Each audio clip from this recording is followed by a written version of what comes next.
Because if you're just getting started, like, not a coach, don't work with a coach. Go work with a therapist. Yeah. Yeah. Because you need your hand to be held very gently. And mind you, I feel all of that so deeply, and I'm willing to be with you in that space. But coaching usually means that, like, hey, we're going to go deliver on some strategies. And yeah, the Yeah. goal is to do it without burnout. But if you're in the middle of burnout, like, therapists are really adept at being able to handle that if you're doing it through the lens of ADHD. When I was going through my therapy, when I was coming out of addiction, I wasn't using the lens of ADHD. So I had a bunch of therapists who were like, "Hey, you just need some self control. Hey, you just need to learn some focus." No shit, Right. Sherlock. Yeah. Right. But none of them Right. mentioned ADHD. And so what's funny is that they could say, "Hey, you need some self control." And it's like, I measured everything I ate for 9 months straight.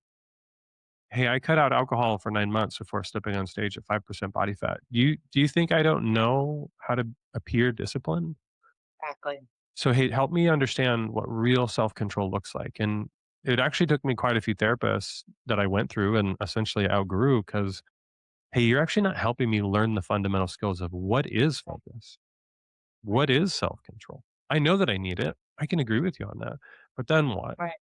And so Right. the beautiful part of my brain, and maybe there's some undiagnosed autism in there too, is that, like, I'm very much so a systems person. Like, when I say I'm going to go become a pro bodybuilder, I'm going to work backwards from there. And I was very systemic in that processing. But I did the same thing with focus. I did the same thing with my attention. I did the same thing with capturing your thoughts, which is some vernacular in my faith circles that I live in. I'm like, what does that even mean? Right. And there's a lot of spiritual abuse that can happen because you're like, hey, don't worry about anything. And give everything to God and seek first the kingdom. And hey, pray about everything. Well, perfect. I'm willing to. What does that even Right. mean? What does it mean to pray about this? What does it mean to capture thoughts? What does it mean to focus? And so I'm like a child and keep asking this, like, yeah, but how? You just need to Exactly. focus.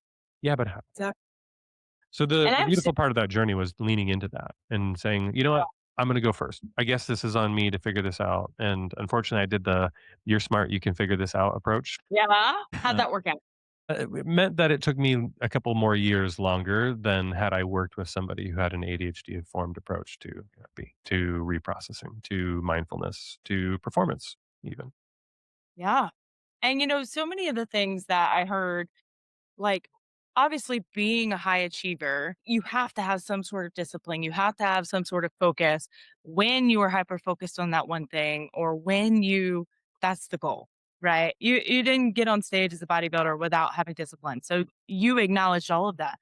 But I see so much in my clients. I see it in my kids. I see it in kids that we help through our nonprofit. Our neurodivergent brains are very much all or nothing always. It's all or nothing always. The same as it's either in our face and it's going to get done, or it is on the to do list and we're never going to get to it. And you kind of, that's what makes us, I think, such high performers in a way, because when we're all in, we're all in. Whereas other people who are competing for, awards and a sales job or on stage, they're like, I'm gonna go real hard. And ADHD is like, I'm going max. Like we're either in it or we're not in it, which obviously leads to burnout because we don't give ourselves that flexibility of rest or grace at all very often.